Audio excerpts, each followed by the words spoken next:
Alhamdulillah wassalatu wassalamu ala rasulillah wa ala alihi wa ashabihi wa man tabi'ahum bi ihsanin ila yawmiddin wa ba'd. Assalamu alaikum wa rahmatullahi wa barakatuh. All right, we have a couple of things we're going to look at tonight, picking up at Babul Khiyar. This is like a chapter that deals with options, if you will. Basically meaning khiyar, to pick the best or the better of two options. That is either to complete a transaction or to rescind the sale altogether. Okay? And when we're looking at this, tonight we're going to cover the first half. There are 8 types or 8 options that the buyer and seller can exercise here. And we're going to look at the first 4 of those. So as Imam al-Bahuti rahimahullah ta'ala, he says, وَهُوَ أَقْسَامٌ, meaning that this khiyar, there are a number of types. The first he mentions khiyar al-majlis, يَثْبُتُ فِي بَيْءٍ وَمَا بِمَعْنَاهُ وَإِجَارَةٍ وَصَرْفٍ وَنَحْوِهِ دُونَ نِكَاحٍ وَوَقْفٍ وَمُسَاقَاتٍ وَنَحْوِهَا إِلَى أَنْ يَتَفَرَّقَا عُرْفًا بِأَبْدَانِهِمَا وَإِنْ أَسْقَطَاهُ أو تبايعا على ألا خيار السقط وإن أسقطه أحدهما بقي للآخر. Here he says option of the meeting. This is khiyar al-majlis. And we talked about the majlis when we looked at the definition of a sale and some of its conditions. The majlis being the physical location of the sale or the place of the transaction. So option of the meeting applies to sales, their equivalent, things that are like sales, lease agreements, currency exchanges, and similar transactions, excluding marriages, endowments, agricultural contracts, and similar agreements. So there's some things which this does not apply to.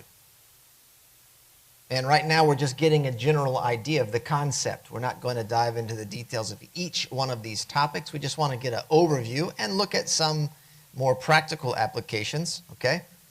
And this is until both parties physically part ways according to customary standards. So khiyar al-majlis is, as we understand, yathbutu ila an yatafarraqa, as we should understand there. The option of the meeting applies until both parties physically part ways according to customary standards. If both parties waive it or enter a sale with no option, it is nullified. If one of the parties waives it, it remains valid for the other. All right? So let's try and imagine this for a moment. The option of the meeting, again, khiyar al-majlis. That's like the location again of the transaction. This applies to sales, their equivalent, lease agreements, currency exchanges, similar transactions. So basically, and this happens until both parties physically part ways according to customary standards. So the options of khiyar here, khiyar al-majlis, allows both parties to choose between confirming or canceling the contract as long as they remain in the same location where the agreement was made. Are we clear? So you have the option, as long as you're still there, even if you've gone through the process of negotiating and then coming to terms and then arriving at a conclusion, as long as you don't part ways, you still have the option to back out, either as the buyer or the seller. Physical parting is defined by customary standards. Okay, so the Islamic legislation didn't define a specific definition here of what that means, but it's based on custom. So for example, if you're in a house where you're making a sales transaction, like with your neighbor or with your friend, you're selling a vehicle or furniture, physically parting here means perhaps leaving the house. Okay? It could mean, if it's a very large house, it could mean like going in a totally different part of the house where you've turned your back and you've walked away and you left the room and you've left the wing and now you're in a different place altogether. Based on customary standards, that might be considered enough to where, look, they've parted ways, the deal's done.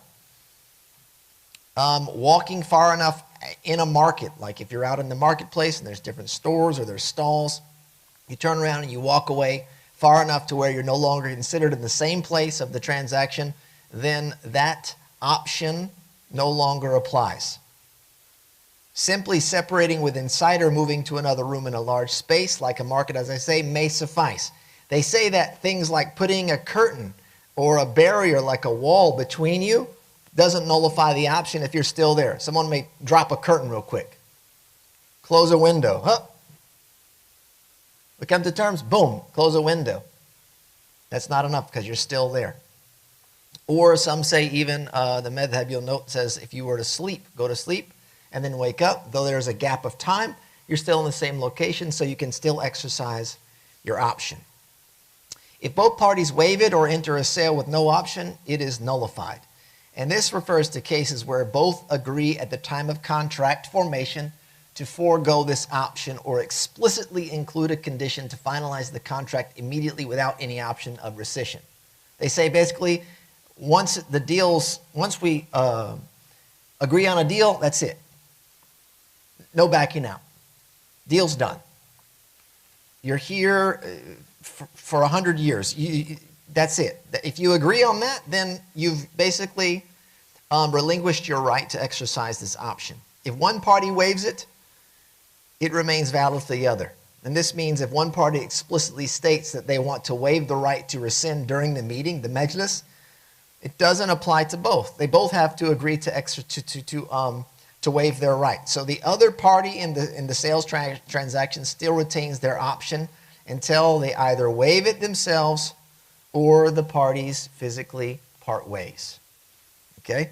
So let's look at an example and how this applies to these various scenarios. Okay? So, Zayd and Amr, of course. Zayd is selling his car to Amr for $10,000. They meet at Zayd's house to finalize the sale. After agreeing on the price and other details, they confirm the agreement. However, since they're still in the same place where the sale was concluded, the option or khiyar al-majlis applies, and both Zayd and Amr, they retain the right to rescind the contract until they part physically. So after completing the agreement, Amr, he's the one that's what? Buying the car. He has second thoughts. While he's still there in the presence of Zayd, he basically now wants to exercise his right to cancel the contract. Since they have not yet parted physically, Amr's request to cancel is valid under this option, and the sale is nullified. Yes.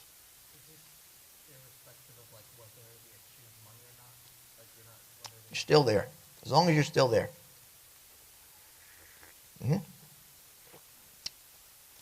Whatever's happened is of no consequence. The option is still valid unless you part ways. Or you've said, I don't want my right. I waive my right. Sale's final. The next one is waiver by both parties. If Zayd and Amr mutually agree to waive the option during the discussion, explicitly stating, we agree, sale's final. No option of rescission for either of us in this agreement. Then the contract becomes binding immediately, whether they've given money or not. You say, look, sales are final here. You agree? I agree. We're not going to have any option. Once it's done, it's done. I'll buy it. You agree? Yes. I didn't give you any money. But now I'm bound to that sale. I now have to get, I'm obliged to give you the money. And you're obliged to give me the car. You can't say, no, wait. No, not allowed at this point. Neither party can revoke the agreement. Even if they're still sitting in the same location, they're still in the same room. A waiver by one party, Amr says, I waive my right to the option. Zayd does not make this declaration. Zayd retains his right to rescind the sale. So if Zayd realizes he undervalued the car shortly after the agreement, he can cancel the contract as long as they're still in the same location. And then, of course, if they parted ways, so once Amr leaves Zayd's house, or they separate far enough to be considered customarily parted ways, like if one drove away off the premise, the option of the meeting expires for both parties. At this point, the contract becomes irrevocably binding. can't come back all of a sudden and say, hey, you know what, I drove around the block, I've had a second thought. I don't want the car after all. I'm like, sorry, sold. Had you not driven it off the lot, we got room to rescind the contract, but you left. So that's number one, خيار المجلس. الثاني أن يشترطاه في العقد لهما أو لأحدهما مدة معلومة ولو طالت وابتداؤها من عقد وإذا مضت مدته أو قطعه لزم البيع ويثبت في بيع وما بمعناه غير نحو صرف وفي إجارة في ذمة أو مدة لا تلي العقد ويصح إلى الغد أو الليل ويسقط بأوله ولمن له الخيار الفسخ ولو مع غيبة الآخر أو سخطه. So here, the second type, and this is known as khiyar al-shart, which is basically the option, which is a stipulation of option, and that's going to be a time. So the second type, he says, is when both stipulate in the contract for either both, the buyer and the seller, or one of them, a specified duration, regardless of how long. Doesn't matter. You specify a time, that time is what we agree on. It begins at the time of the contract, and when that period lapses or is terminated, the sale becomes binding. It applies to sales and similar contracts, but not currency exchanges. It is valid for leases with deferred fulfillment or delayed commencement. It is also valid until the next day or night and ends at the beginning of that time. The one with the option may annul the contract even if in the absence or objection of the other. So here the second type is when both stipulate in the contract for either both or one of them, meaning the buyer and the seller, a specified duration regardless of how long. So this refers to, again, as khiyar al-shart, or a stipulated option, and it's a condition that allows the contracting parties to annul the agreement within a defined period. So right now we've talked about khiyar al-majlis, the defined period being so long as they're together in the place of transaction. Khiyar al-shart gives you an extension basically to that and says, look, I'll give you 3 days. I'll give you a week. I'll give you 24 hours. Okay? Meaning you can leave this area of transaction, you can leave the store and you got 24 hours or a week to think about it, and then you can exercise the option. Either way, they can do it on both ends. Allows the contracting parties to annul the agreement within this defined period. Stipulation must be made within the contract itself or during an existing period of contractual options, such as khiyar al-majlis. So you would have to stipulate this in there during the majlis, unless it was in the contract. Has to be explicitly mentioned in the contract at the time of the agreement or during that majlis. So you agreed on it, and before walking away you say, oh, and by the way, I'm going to need 3 days. And then the person can say, I agree to it or I disagree to it, and then you move on from there. But you still have time in order to get that option. You know, if you need to exercise it, you think, wait, I'm going to need a couple days on this. I need to double check, etc. So you have the option right there, such as khiyar in the khiyar al-majlis.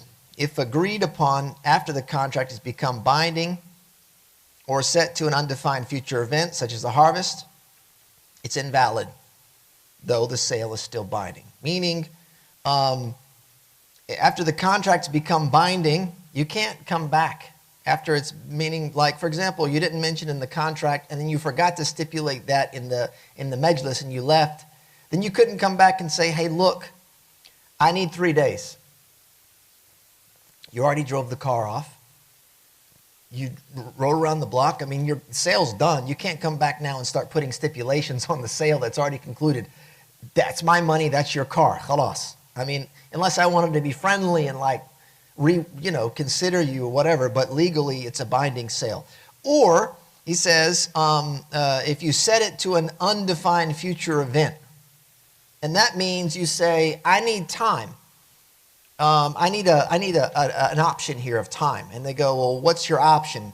You might say, well, here what's mentioned, some of the scholars, they such as a harvest, like when I harvest the fruits.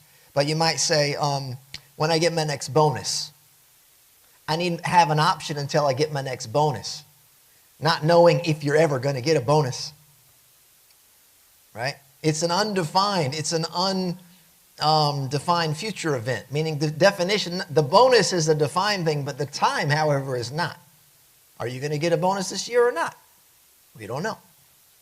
So if you were to set it at some undefined event, and basically what that does is it holds the other party hostage, essentially, to some unknown.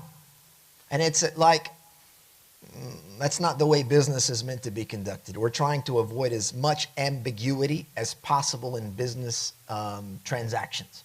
We want things to be clearly defined so expectations can be met. It applies to sales and similar contracts, but not currency exchanges. This restriction is due to the nature of currency exchanges, forward sales, and ribawi goods. Ribawi goods are the things that are classified in sales transactions that can be usurious in nature. Right? There's a couple of categories there. It's because the contracts aim to avoid any lingering ties between the parties after their conclusion. Right? So these types of contracts or exchanges, you can't exercise this khiyar al-shart. You don't have time on your side here. You can't stipulate a time. It's because, as I said, you don't want to let this linger. Khiyar al-shart does not apply to transactions designed as loopholes as well. Like someone could design a sale, but what they really want is a loan. And they're trying to get around the interest by putting together some sale where they have khiyar al-shart, where they're going to be able to purchase something and then give it back to you so that you get some money. And yeah, so anything that's designed as a loophole is not permissible. So a couple scenarios to kind of elucidate or exemplify this here. Zayd selling his car to Amr. That's where we were at last time, right? Zayd is selling his car to Amr for $10,000. They agreed to include khiyar al-shart, this stipulated option in the contract to allow Amr time to decide whether to finalize the purchase. Right? So Zayd and Amr enter a sales contract for the car. They agree that Amr has a 7-day period to annul the sale if he changes his mind for any reason. The stipulation is explicitly included in the contract, making it valid under this khiyar al-shart. So the first outcome is that Amr decides to exercise his option. On the third day, after several test drives, he decides he no longer wants the car. He informs Zayd of his decision and they annul the sale. Since the annulment occurred within the 7-day period, right, we're only 3 days in, he's got 4 more days to exercise his option. It's valid for him now to say, look, I don't actually want the car. If we were on the 8th day, can he exercise the option? Why not? His option expired. It was a 7-day only. So in this case, 3 days in, he returns the car, and then he gets his payment back. Outcome number 2 is Amr allows the option to lapse. Amr takes no action during the 7-day period. Once those 7 days expire, the sale becomes binding. Basically, he's accepted the car. He doesn't have to inform Amr and say, look, I'm going to keep the car. You just let the time lapse, you're done. No problem. He's going to assume sale's done. He's not even worried about it. Right? So in that process, the restrictions were if Zayd and Amr had agreed to an undefined option period, as I mentioned before, this case, say Amr is a real estate agent. He says, when I get my next big sale, that's when my option will be over. I need an option until I get my next big sale. We don't know. How's it going for Amr in the real estate business? How's the market? We just don't know. That's an undefined event. So this type of stipulation would be invalid. And therefore, that option is not binding. The sale, however, is. So guess what? He's on the hook for the car. Doesn't matter what kind of option he's stipulated. It's an invalid option that can't be exercised. And then, of course, if they set up this thing up as a loophole, that would also be invalid. It's a prohibited loophole. All right, so that gives you an idea. He says it's valid for leases with deferred fulfillment or delayed commencement. It's valid. This khiyar al-shart is valid for leases with deferred fulfillment or delayed commencement. This stipulated option here also applies to lease agreements where the obligation involves a task, like tailoring a garment, or the lease of a specific item for a duration that does not immediately follow the contract. The option is valid only if its duration concludes before the lease period begins.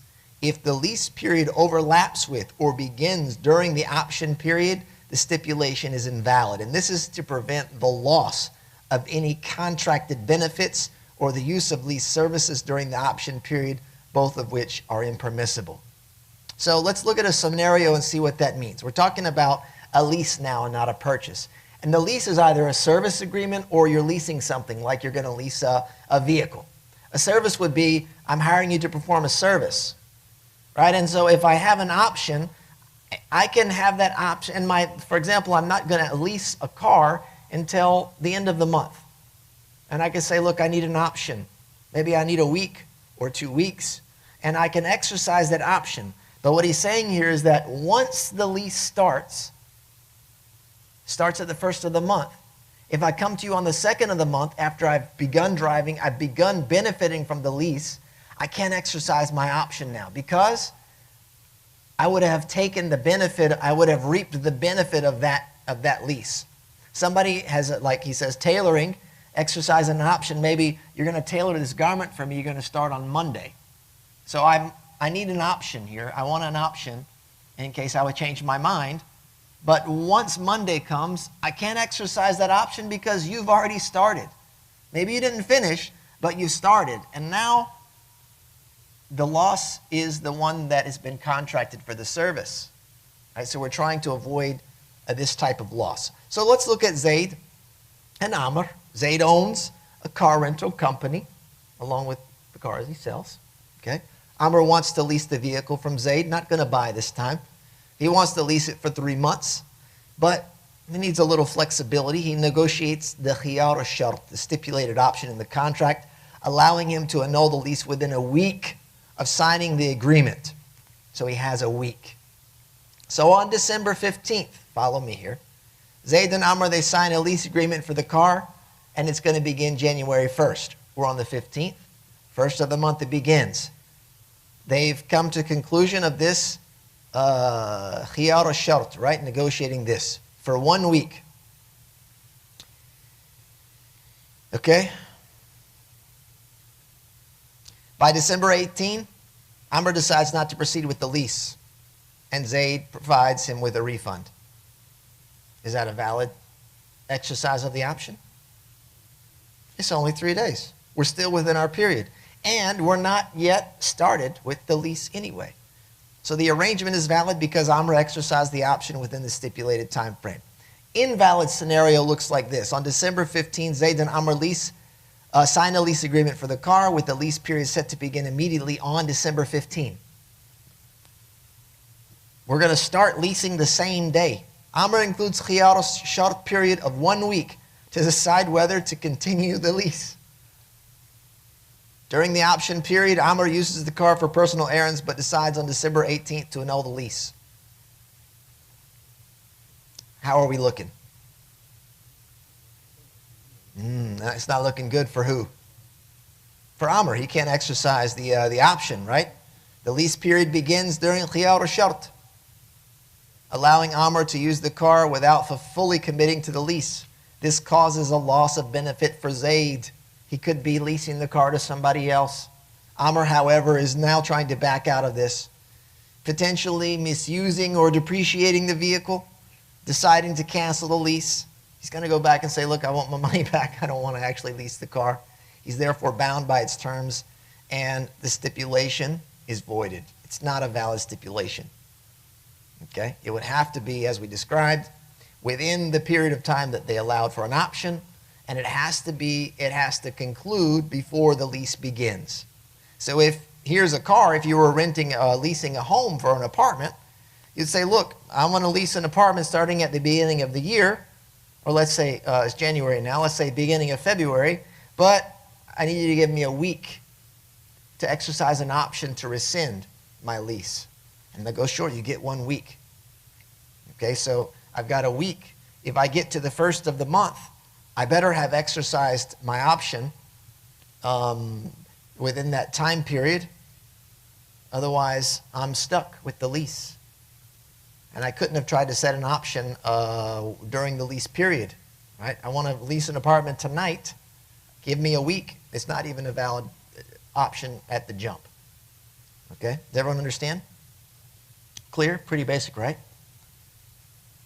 It says it's also valid until the next day or the night. This is in quotations because this is a short time.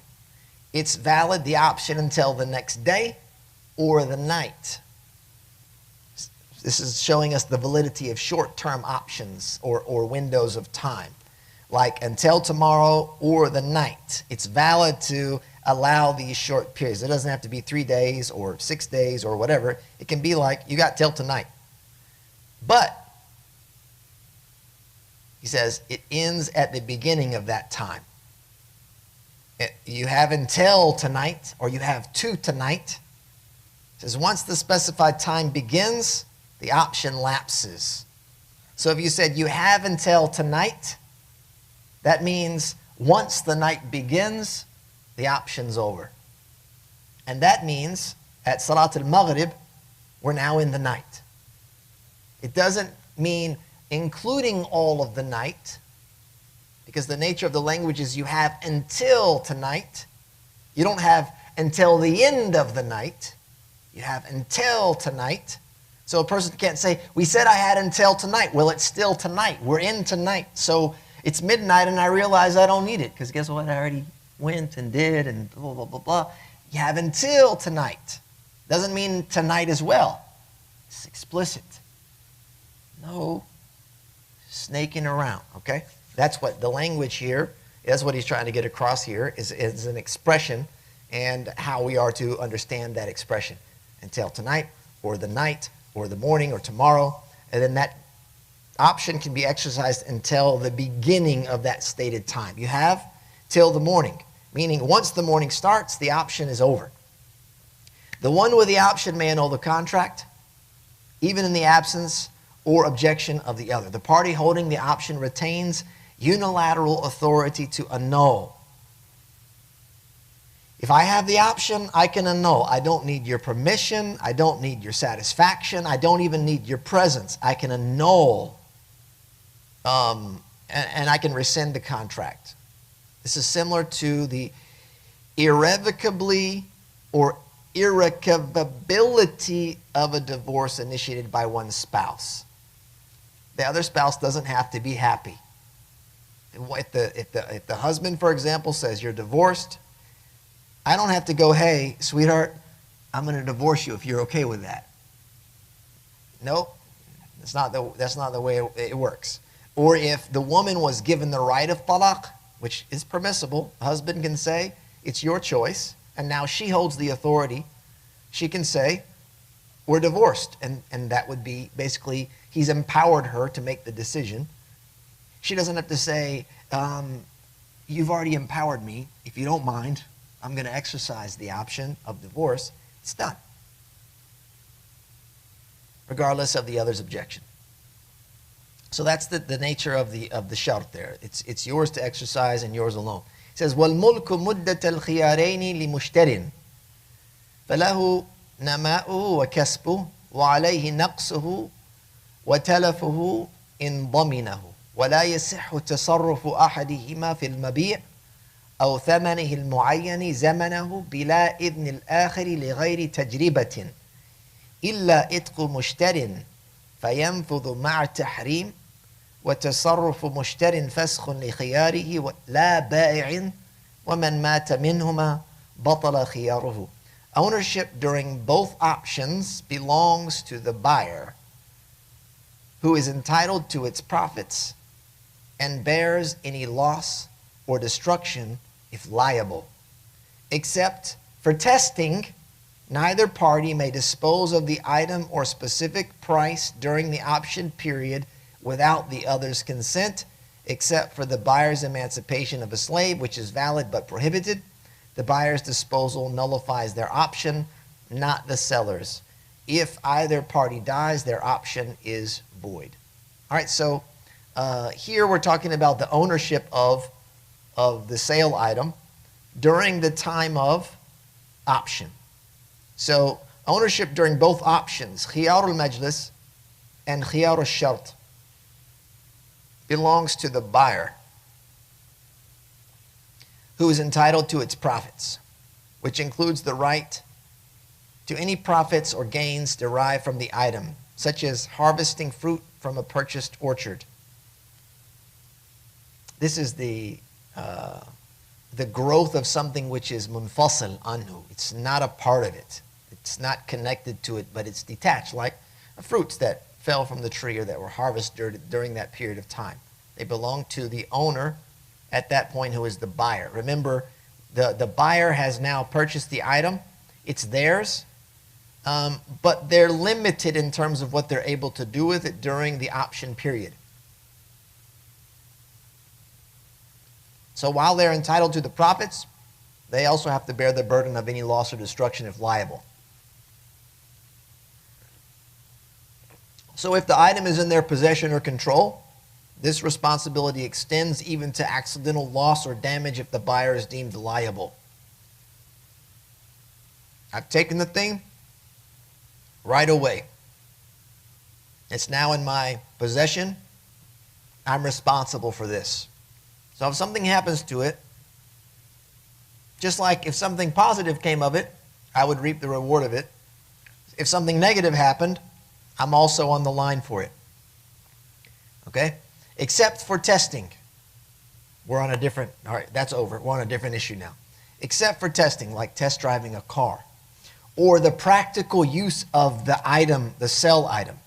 Neither party may dispose of the item or specific price. The specific price is the actual thing that was given in exchange. It could be money, it could be something else in a barter. Here's the price, here's what you wanted, here's the themin, okay? The specific price. And when we say dispose of it, we don't mean throw it away necessarily, but we mean you don't have the right of disposal in that you could sell it, you could gift it, or otherwise transfer ownership of the item or the specified price during this period. So there, like I said, there's some conditions here. This is during the option period without the other's consent.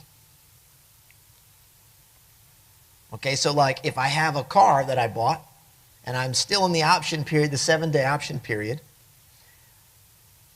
except for testing, like I'm allowed to test drive the vehicle, of course, or practical use of the item. It's not expected that you would buy the item and you would just sit it there, but I want to test it. I want to make sure this is practical stuff. But what I'm not allowed to do is go, I bought this new phone, I want you to have it. Or, hey, I got this car, I'm going to rent it to you for a couple of days. I'm still in my option period. Or I'm going to, what did I say? Sell it or gift it or lease it. I'm not allowed to dispose of it, sure. Or make any, do anything to it that would cause loss or destruction. So this is during that period, unless you have the owner's consent. Right? So if that's what you wanted to do, then you got to go and get consent from the other party. So it's either one. If that one has something, the specific price, they would have to say, hey, look, I want to do this and that with the other thing. The buyer would have to say, hey, I got this thing from you. It's during the option period. I want to do this. If they agreed to it, then no problem. They're fine. They're fine with what you're going to do with it because potentially it could be returned to them. So they have a right to say something about how it's going to be utilized and treated. Because look, potentially you might come back tomorrow and give it to me and say, look, I want my money back. And I have no choice but to take it. So I gotta be a part of the conversation. He says, except for the buyer's emancipation of a slave, which is valid but prohibited. So if a buyer emancipates a slave during the option period, the act is valid, but considered impermissible, as it overrides the seller's remaining rights during the option. The seller's option is also nullified upon emancipation. So again, we're talking about the servitude or bond servants. If I bought a bond servant and then I freed him right away, it's not permissible for me to do that because we set an option. We said, look, 7 weeks. 7 days, and the seller agreed, and then on the first day I go, you're free, that's fine for me, but I've just impeded the seller's option. He has the option, if it's set on both sides, for the buyer and the seller to go, like, actually, I want to rescind this sale. I made a mistake. I don't want to sell. But now I've just freed the bondservant. So you can't free someone and then go, oh, wait, come back. You were free, because once you're free, you can't take a free person and put them into servitude. That's not how it works. You can't say, oh, your status has been revoked. That's not how it works in Islam. And this again is showing us the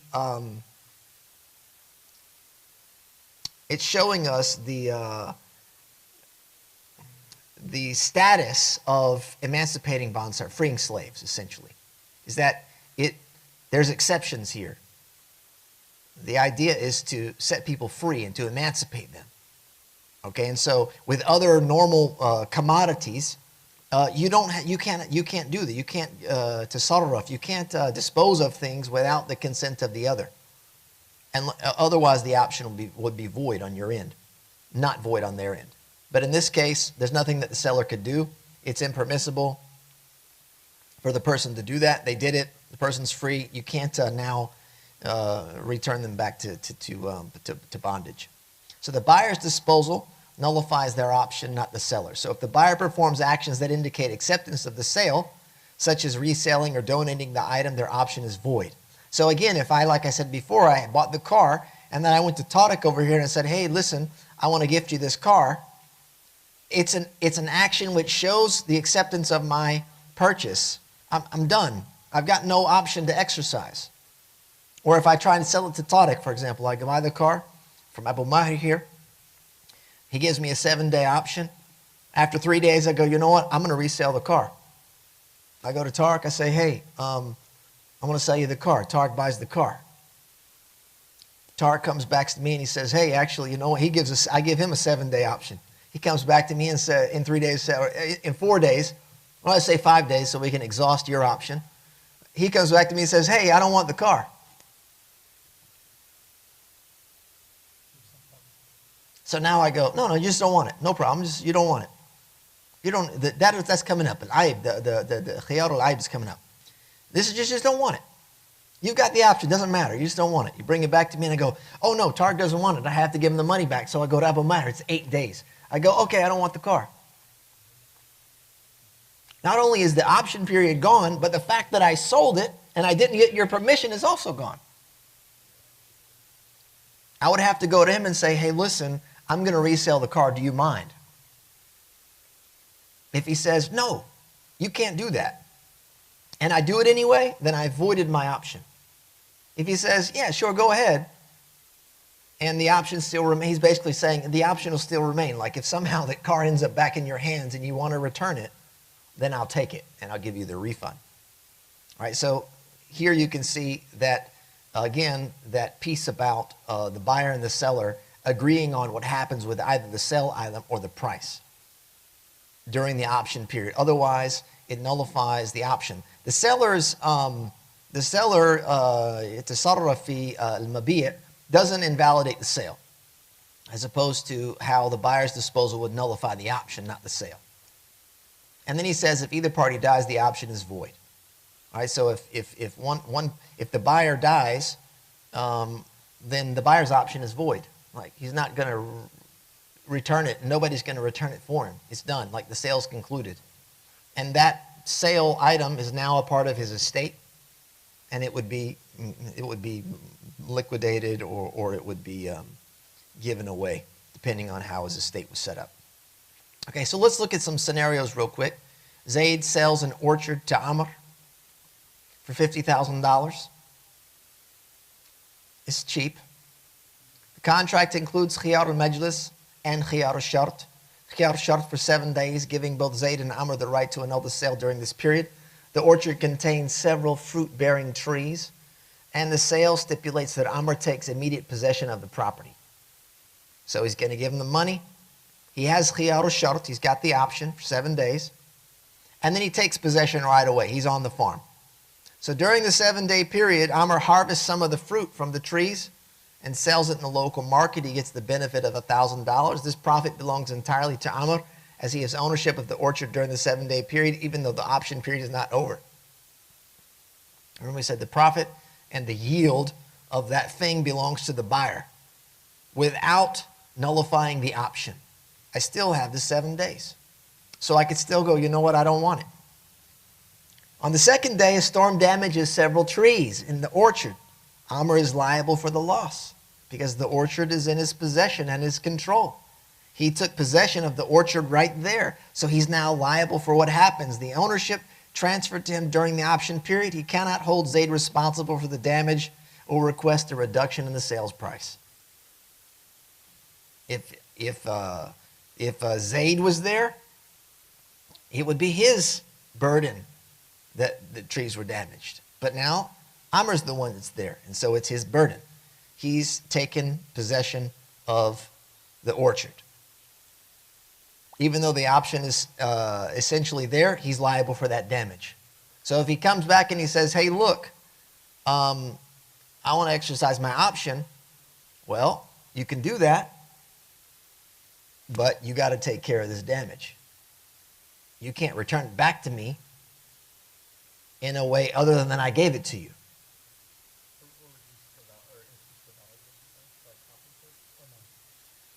He could say, I can return you your money minus the amount that it would cost for these trees, because he's liable for the damage of the trees when it was in his ownership, in his possession.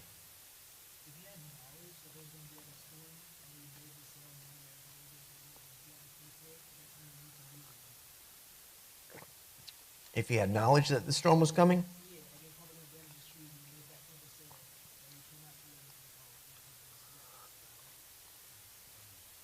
I don't believe that's a predictable, a certain event. All right, so we understand the basic restrictions there of what happens. The loss, the profit or the loss. Another one is restrictions on disposal of the item. So while inspecting the orchard, Amr decides to test whether the soil is fertile enough for additional planting. He plants a few seeds in an unused corner of the property, which is considered practical use and permissible. Again, we're testing. We're not doing something that requires us to now seek permission. This is expected behavior, to my knowledge at least. I'm not into the harvesting. However, Amr cannot sell or lease the orchard to another party during the option period. So he can test the soil and, try a few things, see what's happening with the land, make sure it's up to his concept and his expectation. Otherwise, doing something like leasing or selling it to another party, it would nullify his option if he doesn't have Zayd's consent to do so.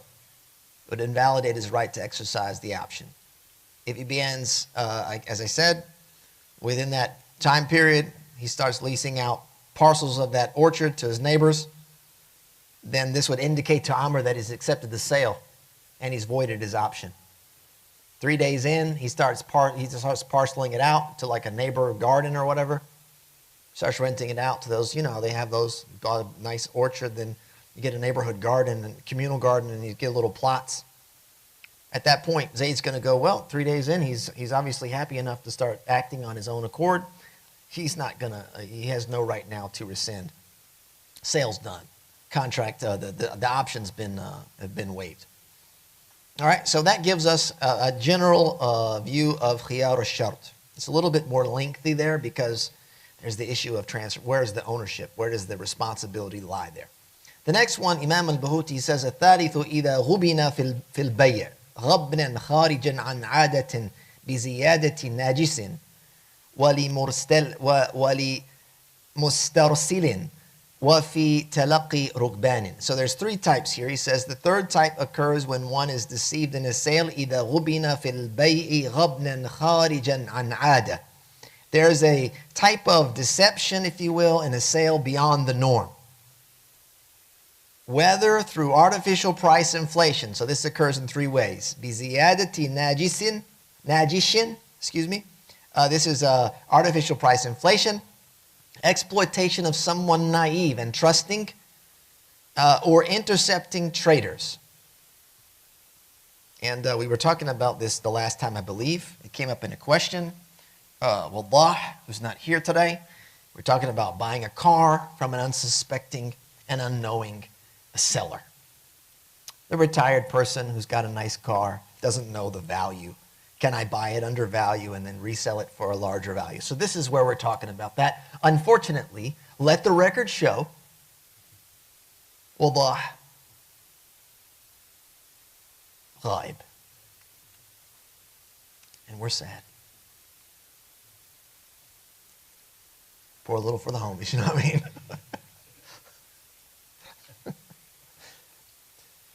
All right, third type here. Let's get into it. This is known as khiyar al-ghaban, which is defrauding, if you will. This applies to both seller and buyer when one is deceived in a sale beyond the norm. There's no specific legal definition of this disparity. What it's talking about is the price. There's a deception or a defrauding in the price, such that the price is either astronomical or way undervalued. Basically, you're taking advantage of somebody by way of the price. And the legal the amount of disparity that is beyond the norm here is customary practice. Okay, so we're looking at like market values. What's acceptable in the market? And there's a window there, right? You know, like I paid top dollar for it. It means I paid at the higher value, market value. Or I paid at the lower end of market value. Okay? Sometimes we say it's way undervalued or it's way overvalued. Okay, so here is when we have to start looking at what's happening on both ends. So the option applies in three scenarios. The first is artificial price inflation. Najish. It's like najis. Najish is when someone raises the price of an item without intending to buy it, even without collusion with the seller. Like if someone's out there taking, what do they call that? Bids. Yeah, I'm selling this in the market, and people are bidding on it, and there's somebody in there that wants to raise the price up. He could be in collusion with me. An auction, yeah. I'm taking the bids in the auction. And so my homie, that's my plant out there, I'm like, look, dude, we want to get this for like, we want to get this for X amount of dollars. So you got to bump up the price. You're not going to buy it. You're just out there because we're in cahoots. So you just start bumping it. You start, you know, who's going to get, you go, yeah. No intention of buying it. Your intention is just for the price to go up. And you don't have to be in collusion with me. You may be doing it to hurt someone else. Your enemy is there, and he wants it, so you're there like, I'm going to drive the price up on this guy. Teach him a lesson. I'm just, start driving the price up, okay? So this is here, this is, of course, is impermissible. And this includes false claims of receiving higher offers to manipulate the buyer's perception of value. So I'm selling my car, and I might go, the car's worth 10 grand, and I might go, yeah, I'm taking offers for 12. I've gotten a couple of offers for 13. Oh, look, the text just came in. Somebody's 13.5. There's no text. I'm just making this up. I can see that you want the car, and I'm just trying to drive the price up by defrauding you in terms of what's actually out, what's available, okay? So it's either from outside, a potential buyer is jacking the price, or the seller is jacking the price up. Either way, you're manipulating the perception of value. The second is exploitation of someone who's naive. Mustarsil. This refers to someone unfamiliar with market prices, somebody that's too trusting. They lack bargaining skills. And this makes them vulnerable to exploitation. Okay, this is much like the scenario about somebody who doesn't know the value of their vehicle, and you go, you know the car is worth $5,000, but you go, it's an older car. No one would give you even $2,000 for that car. But you know what? Hey, I'll take it off your hand for 18. It's a $5,000 car. And the person's going, well, I guess so. You seem like a nice fella. I guess if that's really only 18. Yeah. You're taking advantage there. Exploitation of someone naive. They lack bargaining skills. They become vulnerable. And so now you've moved in and you've destroyed them. The third is intercepting traders before they reach the market. This is known as talaqi rukban. The Prophet ﷺ prohibited this as well. If incoming merchants or travelers are intercepted and persuaded to sell their goods at an unfairly low price before reaching the market. Prophet ﷺ prohibited this. Do not intercept incoming goods. If someone does and buys from them, then when they reach the market, they have the option to annul the sale. Meaning, when the sellers reach the market and they realize they've been undercut terribly, they get to there, they sold some of the goods to you. You came in and said, look, this stuff you got, it's only going for, you're selling it for like, this is for $10. You're going, yeah, in our city, these things go for $2. And we'll go ahead and take them off your hands now, so you don't got to worry about selling them in this, we'll buy a bunch. I'll buy a whole case of these things for $2, and you won't have to stay long to get the rest of them off your hands. You get into the market and you realize they're selling for 10. The market value, the market price is 10. And these guys like undercut you because you don't know the market price. Now you have the right to annul the sale. You go, look, come back. I want my stuff back. Yeah, in this case, you would be going, this is where you would go, we're going to get the authorities involved, right? This is my trend. These are like today, it's like all this stuff's documented, etc. Unless it's like a backyard deal, but normally you'd know, like this person, met him on Facebook, came to my house, blah, blah, blah, all that kind of stuff. Then it's to get the authorities involved. You step back. You're like, if you did that on your own, that's fine. If you could do it and you can manage, hey, look, you guys undercut me. In Islam, we have the right for this. You're Muslim, I'm Muslim. Let's be pious here. Otherwise, you get the authorities involved, and then you have the right there. They're not going to go, hey, well, you know what? Too bad. You should have You should have known the market. You agreed to the sale. They're not going to do that to you. They're going to, hey, you agreed to the sale, $2. Oh well. Now they're going to say, oh, they undercut you that bad. Yep, they sure did. Okay, well, we're going to get them back, and your rights are going to be restored. So in all these cases, the deceived party has either the option to annul the sale or to retain it without claiming compensation. They could say, yeah, oh well, some's better than none. Or I'm not bothered with it. I just wanted to get it off my hands. I don't care. The person the car person, like we undercut the person, come to find out, 1,800, they're like, you know what? All I really needed was 1,000 for this thing that I'm trying to do. I don't really care. I'm not bothered. It's fine. Or they could say, nope, actually, I'm not going to be taken advantage of. I want to exercise my option, and I want my vehicle back. All right, and this khiyar is without time limit. The other ones we said there's a time limit. Khiyar al-majlis is when you're in the same vicinity of the sale. Khiyar al-shart is based on the time that you set. Khiyar al-ghaban is not. It's based on when you've come into knowledge that you've been defrauded. That might be a day. It might be longer than that. Then you realize, hey, I've been defrauded. It's not like there's a window here. Okay?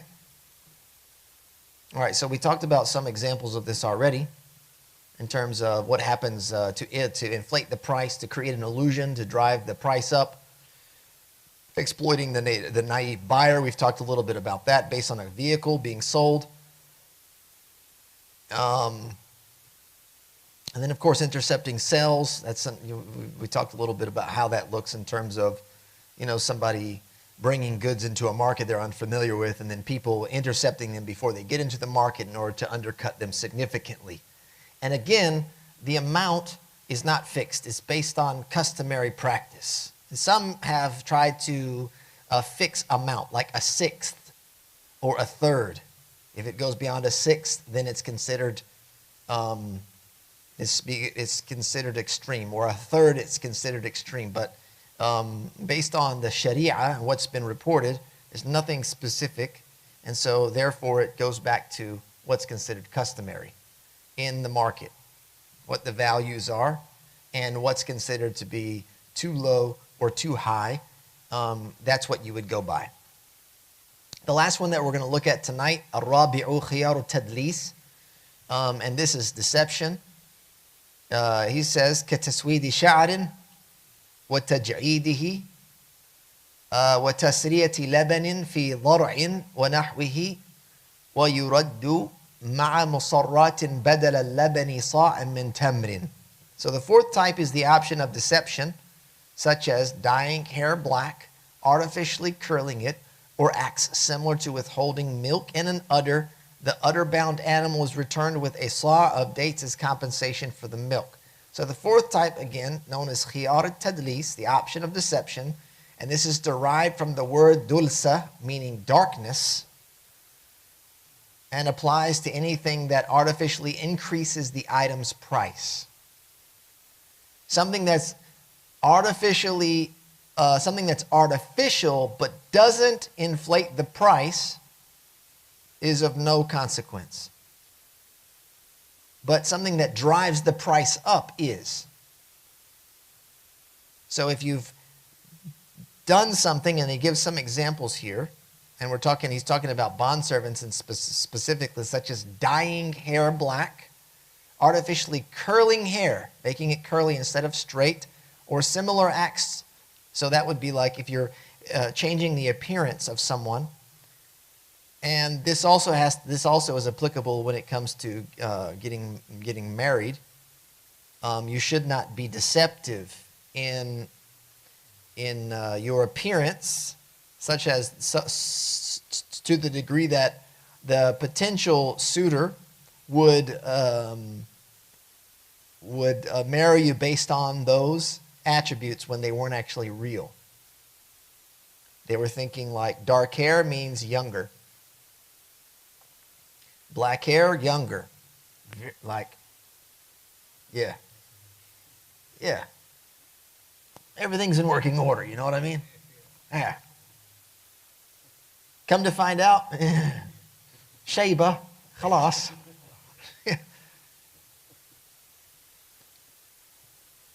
Yeah, there's just a little life left in that. Yeah.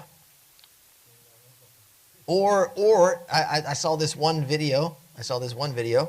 Where a woman went through like crazy plastic surgery transformation, and then the man married her. She was a 10, you know. I mean, who's gonna say no? Then when they had kids, back to the Surah Asliya. We got the real image came. Yeah, the real image came. We got to see what the genetics were then with the kids. Whoopsie. Hey, babe, what happened? What happened? Yeah. Whole reconstruction happened. Yeah. And now I gotta reconstruct everybody. You know what I mean?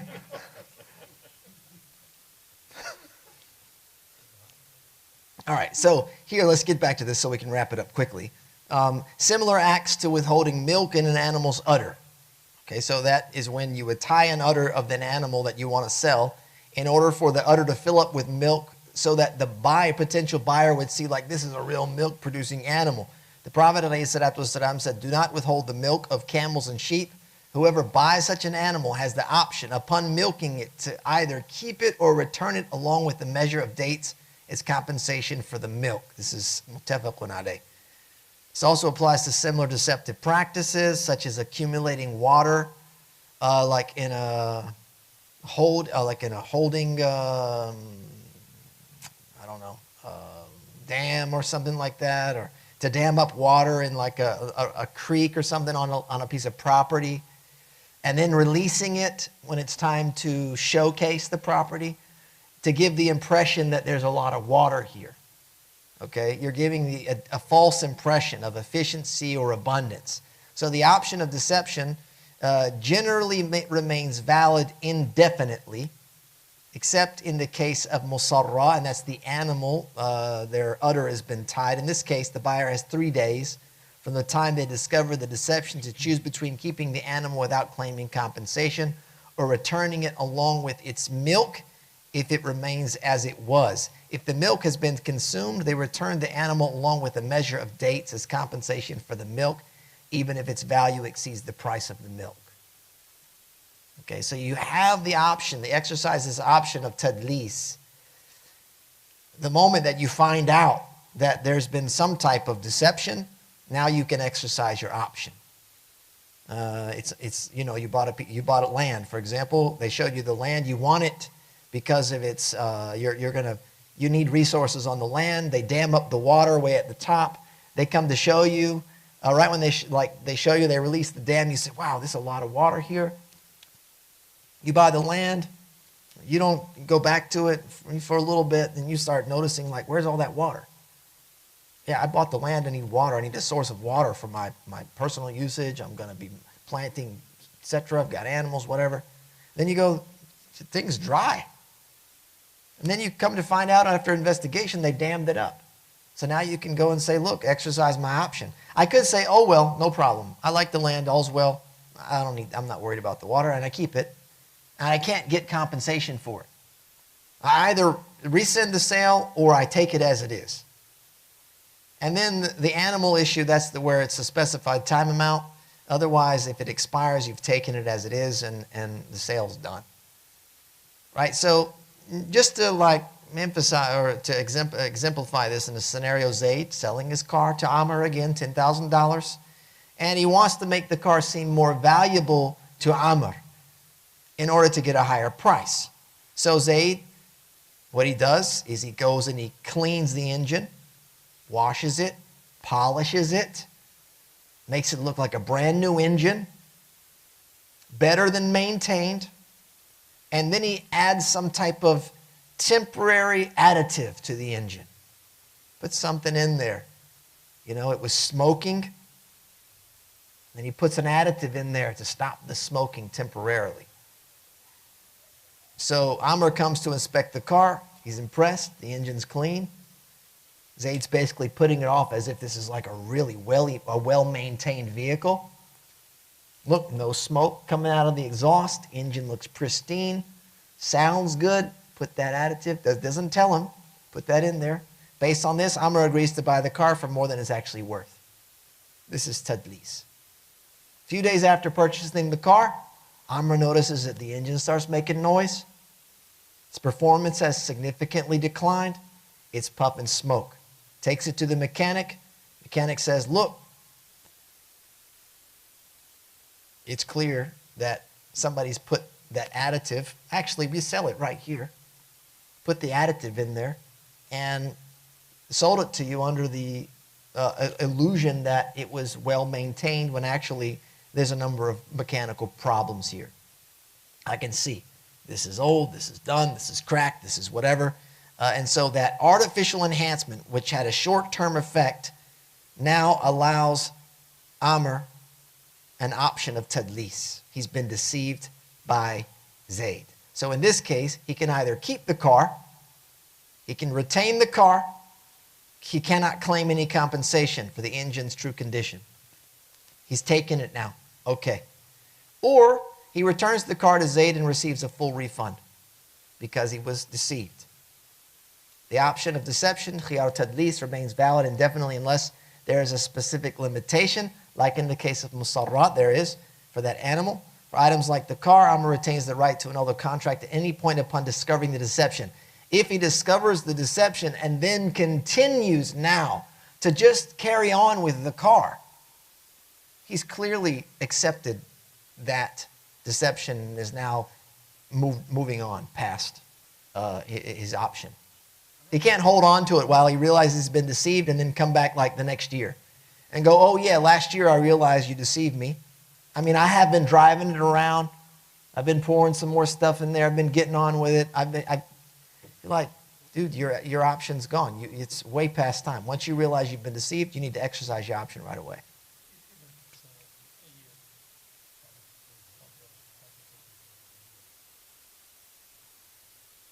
You would have to be able to prove there's deception. Yeah, you would have to have some proof that you were deceived. You couldn't go claiming deception when there was none. That would be the problem for such a long period of time. Yeah, it would be like, for example, the purchase of the land or the vehicle.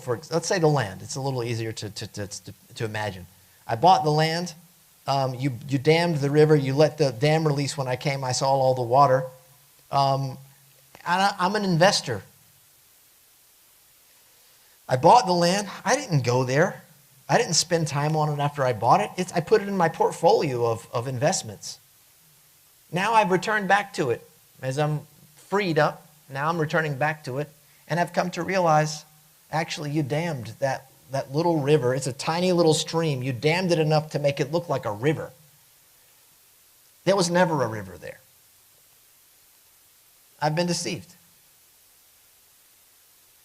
Yeah. I'm not sure this is one of the future ones. It's not really deception, but about admitting something. Like this one, you talk about like actively decepting, like something that added. But what if you just admit a fact that doesn't bring down the quality of something, but you're not doing anything specific to hide it, but you just admit the fact of it. Like the car example, let's say the air conditioner doesn't work, and you didn't do anything to make it look like you just never bring it up. How would that? Like, is that another category later? Yeah, we talked about that in brief. Mm-hmm. Yeah, in the event that there's some type of issue with the sales item, you have to disclose the issues. Otherwise, you have a right of return. No time period. Well, I mean, once you find out. Yeah, once you find out, then you have the right to rescind. And then there'll be another khiyar al-aib, which is number 5. That's coming up. And we're going to cover that next time. Khiyar al-aib, which is the option of defect. Applies to any flaw that diminishes the value of the sold item. And in that case, in certain cases, you have the option to exercise rescission of the contract. Yeah, yeah. But if you sold, for example, your question, if you had a used car that you were selling, you would have to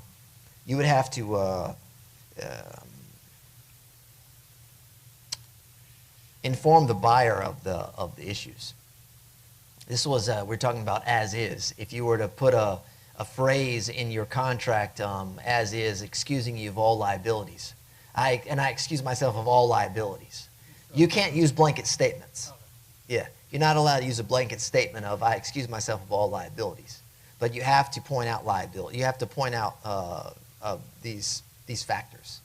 You have to say, look, the AC's not working. Brakes need to be changed. Fan belt, timing belt. It's a long list of things that need to be worked on, or there's damage. Yeah. Yeah. You can't just say as is. I'm excusing myself from whatever you might find out. You figure it out. Yeah. You look at it, and if you don't notice anything, that's not on me. No, that is on me, as the seller. Yeah, and in brief, the concept of buying and selling in our religion, the ethics of it, is one of community cohesion, not war. Yeah, not taking it. Yes, it's about building and maintaining trust and cohesion in a community, such that I'm going to sell you something, and I want to pray next to you tomorrow. Yeah, and I want you to invite me to your, I don't know, whatever thing, your next walima. I don't want you to go, oh, this guy, man. If I saw him in the masjid, I would go the other corner to pray. Yeah. Everyone, I'm having a walima. Everyone's invited except for you. Yeah, like that, just because of what? Something that I sold you? Like, yeah, because in Islam, money's not the pinnacle of life. And it doesn't have a value greater than community cohesion. It's not greater than your honor and your dignity, etc. Yeah, so you have to be upright and forthcoming with your sales transactions. That's where we're going to wrap it up, guys. Jazakallah khair.